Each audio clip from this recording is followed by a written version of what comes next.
పెద్దవాళ్ళ దగ్గర కొంతమంది దగ్గర రెగ్యులర్గా ఈ ఫాట్ సౌండ్స్ వింటూ ఉంటాం. If we talk about this segment, that's the answer for that.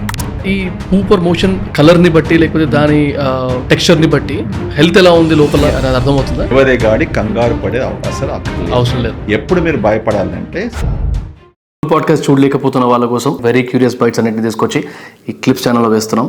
Do subscribe Raw Talks clips.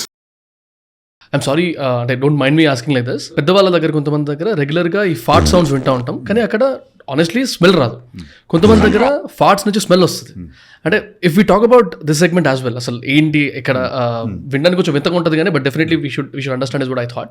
So ఆ డిఫరెన్స్ ఎందుకు ఉంటుంది అండ్ చాలా మందికి అలాంటిది ఎందుకు వస్తుంది? కొన్నిసార్లు ఏదో టాబ్లెట్ వేసుకొని క్లియర్ అయిపోతుంది అనుకుంటారు, డైజెషన్ ఇష్యూ అనుకుంటారు, but if you can answer to that. Okay, smelly farts usually methane or hydrogen sulphide ఉంటుంది. ఓకే, క్లీన్ ఫాట్స్, స్మెల్ లేని ఫాట్స్లో usually they are not methane or hydrogen sulphide. Okay, నా ఈ ప్రశ్న అడగొచ్చు, మీథేను హైడ్రోజన్ సల్ఫైడ్ ఉన్న ఫాట్స్లో ఎలా తయారవుతున్నాయి? ఎగ్జాక్ట్లీ. యూజువలీ మనం భోజనం చేసినప్పటికీ సరిగ్గా కంప్లీట్గా జీర్ణం కాకపోతే food gets fermented. Okay, the products of fermentation are మేము ఫ్యాటీ యాసిడ్స్ అంటాం. Okay, these fatty acids are expelled in the form of gas. అందుకొరకే బాగా స్మెల్లీగా ఉంటుంది అన్నట్టు. ఓకే, సో ముఖ్యంగా లాక్టోజ్ ఇంటాలరెన్స్ ఉన్న వారికి, ఇప్పుడు చెప్పాను కదా, పాలు పదార్థాలు ఇంటాలరెన్స్ వాళ్ళకి they can have a smelly this thing. Or constipation ఉన్న వారికి, సరిగా డైలీ మోషన్స్ పోకపోతాయి, 2-3 డేస్లో ఒకసారి మోషన్ అయినప్పటికీ, అటువంటి సిచ్యువేషన్లో కూడా ద ఫ్లాటులెన్స్ ఈజ్ ఆల్సో స్మెల్లీ. ఎందుకంటే చాలాసేపటి వరకు పేగులో ఉండేసి ఫర్మెంట్ అయ్యేసి ఈ ఫ్యాటీ యాసిడ్స్ వలన ఇలా రావడం అన్నట్టు. So it's as simple as that. ఒకసారి కేవలం భోజనం చేసిన తర్వాత, అంటే కొంతమందికి మన గ్రెయిన్స్ అంటాం, శనగలు, ఓకే, బేసన్తో చేసే పదార్థం, ఓకే, అటువంటి తిన్నప్పటికీ ఇమీడియట్లీ 1-2 అవర్స్లో you can have the gas. At 40 usually they are not smelly. Okay, so there's a difference. The longer the undigested food mana pegulla undadamu, fermentation కావడము, ఫ్యాటీ యాసిడ్స్ ఉత్పత్తి కావడము, ఆ ఫ్యాటీ యాసిడ్స్ కింది నుంచి పోవడము, లేకుంటే బెల్చింగ్ బర్పింగ్ రూపంలో రావడము, that makes the difference. కొంతమంది బర్పింగ్ బెల్చింగ్ కూడా అసహ్యంగా ఉంటుంది smell. So longer the food stays in the stomach, gets fermented, that's the problem. That's the answer for that. Fart రావడం అనేది మంచిదేనా? అంటే is it a healthy thing or? Absolutely, it's a healthy thing. Everybody farts every day. Right. Okay. The question is the quantum of the farting ante. మనం ఏదో అనుకుంటాం, farting is a natural physiologic phenomena.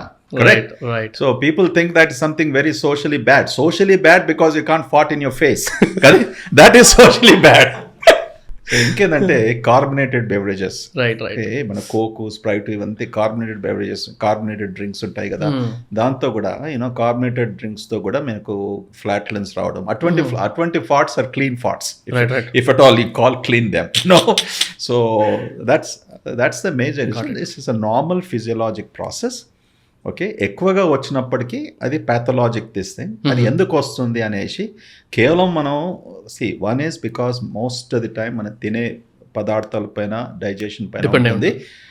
ఇంకా 2-3-4 causes కూడా ఉన్నాయి. Diabetes ఉన్న వారికి after 5 years of diabetes ఉన్న తర్వాత ఆ నరాలు కొద్దిగా ఎఫెక్ట్ అవడంతో, స్టమక్ సరిగా ఎంటీ కాకపోవడంతో, మన పేగులు సరిగా మూవ్ కాకపోవడంతో, so diabetics have this problem. దాని తర్వాత మనం బ్యాక్టీరియా, గట్లో బ్యాక్టీరియా అంటాం. ఈ బ్యాక్టీరియా పాపులేషన్ చేంజ్ అయినప్పటికీ, గుడ్ అండ్ బ్యాడ్ బ్యాక్టీరియా, అది కూడా మనకు బ్లోటింగ్, ఫ్లాట్లెన్స్ ఇటువంటి వచ్చే అవకాశం. గట్ గురించి కూడా చాలా క్వశ్చన్స్ ఉన్నాయి సార్. బిఫోర్ దాట్ ఒక చిన్న ఎక్స్టెన్షన్. ఇందాక మీరు మాట్లాడేటప్పుడు మోషన్ గురించి మాట్లాడాం కదా, generally poop or motion. Can we understand ఈ పూప్ ఆర్ మోషన్ కలర్ని బట్టి లేకపోతే దాని టెక్స్చర్ని బట్టి హెల్త్ ఎలా ఉంది లోపల, గట్ హెల్త్ ఎలా ఉంది, స్టమక్ ఎలా ఉంది అనేది అర్థమవుతుందా? అది ఓకే, దానికి 2 ఆన్సర్స్ ఉన్నాయి. ఓకే, చాలామంది కలర్ను చూసేసి భయపడిపోతారు. ఓ డాక్టర్ గారు, నాకు ఇంత ఆకుపచ్చగా ఉండే కలర్ని, కలర్ను చూసి, పూపు కలర్ను చూసి బాగా నాకు పూపు ఇవాళ ఆకుపచ్చగా వచ్చింది. ఓకే, ఒక్కొక్కసారి నాకు పసుపులాగా ఉంటుంది, ఒకసారి కొద్దిగా ఎర్రగా వస్తుంది. ఈ కలర్స్ అన్ని డిస్క్రైబ్ చేస్తారు. దానికి అందరు అర్థం చేసుకోవాలి ఏంటంటే, ఎందుకు వాట్ ఈస్ ద ఫస్ట్ ప్లేస్లో why is the poop coloured, ఇది కొద్దిగా అర్థం చేసుకోవాలి. Right. Poop is coloured because మన శరీరంలో బైల్ అనేది ఉంటుంది. ఓకే, ఈ బైల్ సొల్యూషన్, అందులో 2 పిగ్మెంట్స్ ఉంటాయి, bilirubin and biliverdin. Okay. Ruby పర్ల్ అంటే రెడ్ కదా. Okay. Verdis in Latin language అంటే ఆకుపచ్చగా. ఓకే. సో ఈ కాంబినేషన్ ఒక దినంలో మీకు బిలిరూబిన్ ఎక్కువగా ఉందా, బిలివర్డిన్ ఎక్కువగా ఉందా బైల్లో. So that depends upon the colour of the stool.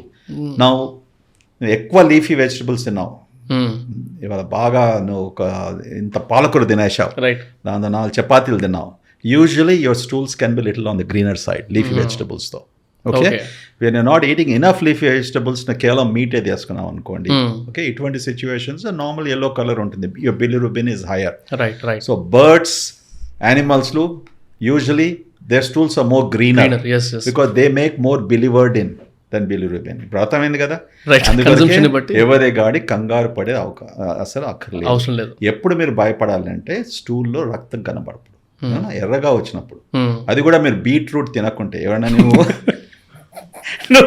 ఏమన్నా హాస్పిటల్ పంపాను అనుకుంటే మీ బంధువుని, ఓకే వానికి బీట్ జ్యూస్ ఇచ్చేసి భయపడించి పంపించారు, వాడికి ఇచ్చేస్తే వాడు మోషన్ కలర్ రెడ్ చూసుకొని వాడు పరిగెత్తుకుంటూ వస్తాడు emergency. Be careful. Beetroot is one thing, the beet juice is one thing that make the stool colour red. Also urine can also be red. Okay. So that is one area. ఇంకోటి రెండోది అంటే ఇప్పుడు బ్రహ్మాండమైన watch ఉంది, wrist watch. మీకు నల్లగా motions వచ్చినప్పటికీ అది బ్లీడింగ్ అయ్యే అవకాశం ఉంటుంది ఆ పేషెంట్స్లో. ఎందుకంటే కడుపులో బ్లీడింగ్ అయినప్పటికీ బ్లడ్ యాసిడ్స్తో కలిసినప్పటికీ యాసిడ్ హెమటిన్ అని ఫామ్ అవుతుంది, బ్లాక్ కాంపౌండ్. సో ఎందుకంటే స్టూల్స్లో బాగా బ్లాక్ తారీ స్టూల్స్ అంటాం. దాని డెఫినేషన్ సైంటిఫిక్ మెలినా అంటాం. సో ఎవరైతే బ్లాక్ తారీగా ఉన్నప్పుడు స్టూల్స్ వస్తే ఇమ్మీడియట్లీ వెయిన్కి బ్లీడింగు ఈదర్ స్టమక్ అన్నా లేకుంటే చిన్న పేగు నుంచి అన్నా వస్తుందనేసి అప్పుడు మేము గ్యాస్ట్రోఎంట్రాలజిస్ట్గా ఎండాస్కోపీ చేస్తాం. సో ఈ పేషెంట్స్ కడుపులో అల్సర్ ఉండటము లేకుంటే కడుపులో గ్యాస్ట్రైటిస్ ఇన్ఫ్లమేషన్ ఉండటము ఇటువంటివి జరుగుతూ ఉంటాయి అన్నట్టు. Okay. So these are only 2 situations where నల్లగా ఉంటే స్టూల్స్, యూనో ఒకసారి ఐరన్ టాబ్లెట్స్ తీసుకుంటే కూడా స్టూల్స్ నల్లగా ఉంటాయి. ఈ stools are black and also sticky. Okay. Plus redness of the stools. You should be suspicious of is there any ఏమైనా blood ఉందా స్టూల్స్ అనేసి డాక్టర్ అటెన్షన్ తీసుకోవడం. అదర్వైజ్ ఎల్లో, గ్రీను షేడ్స్ కొంతమంది ఎంత ప్రియాక్యుపైడ్ తలకా నొప్పిచ్చేస్తారు. సార్ ఎస్టర్డే ఎల్లోగా ఉండే ఇవాళ గ్రీన్గా ఉంది సార్, నేను భయపడిపోతున్నా అనేసి. So colour of the stool is important. ఇంకోటి shape of the stool is important. చాలా మంది మర్చిపోతారు. Pencil thin stools. ఓకే. బాగా సన్నగా స్టూల్స్. ఓకే. ఒక 60 ఏళ్ళ మనిషి ఉన్నాడు అనుకోండి, ఇలాంటి కంప్లైంట్ నాకు లాస్ట్ 1 month నుంచి నా స్టూల్స్ బాగా సన్నగా అయిపోయాయంటే అటువంటి స్థితిలో మనం ఈ పేషెంట్కి అనగా కోలన్ క్యాన్సర్ ఉందా, కోలన్ అబ్స్ట్రక్షన్ ఉందా. ఇప్పుడు ఇక్కడ చూస్తున్న కార్ట్ను ఇది క్యాన్సర్. ఇక్కడ ఏముంది, కోలన్ బాగా సన్నబడిపోయింది. సో అప్పుడు ఏమవుతుంది, ఆ స్టూల్ సరిగా మూవ్ కాదన్నట్టు, సన్నగా వస్తుంది అన్నట్టు. పాస్ అవ్వడానికి ఇక్కడ ఎగ్జాక్ట్లీ తగ్గిపోతుంది. సో ఇప్పుడు క్యాన్సర్ తినేసినట్టు అది క్యాన్సర్, అది అబ్స్ట్రక్షన్ క్యాన్సర్. సో అందుకొరకు stool shape also is important. Stool shape change అయినప్పుడు కూడా కొద్దిగా మనం దృష్టిలో పెట్టుకొని ఏం కంగారు పడేది అక్కర్లేదు. కానీ usually pencil thin stools, sudden constipation, okay, మోషన్స్లో ఇమ్మీడియట్ తేడా రావడము, అది పర్సిస్టెంట్గా వారం 10 రోజులు ఉన్నప్పటికీ ఇటువంటి సిచ్యువేషన్లో తప్పకుండా మీరు డాక్టర్స్తో కన్సల్ట్ చేయాలి. ఎందుకంటే కోలన్ క్యాన్సర్ బాగా విపరీతంగా పెరుగుతుంది ప్రపంచం అంతా, particularly younger patients less than 50 years of పేషెంట్స్లో. So shape of the stool, colour of the stool is important. Thank you for watching the clip. Full podcast చూడాలనుకుంటే కింద డిస్క్రిప్షన్లో లింక్ ఉంది, గో వాచ్ ఇట్.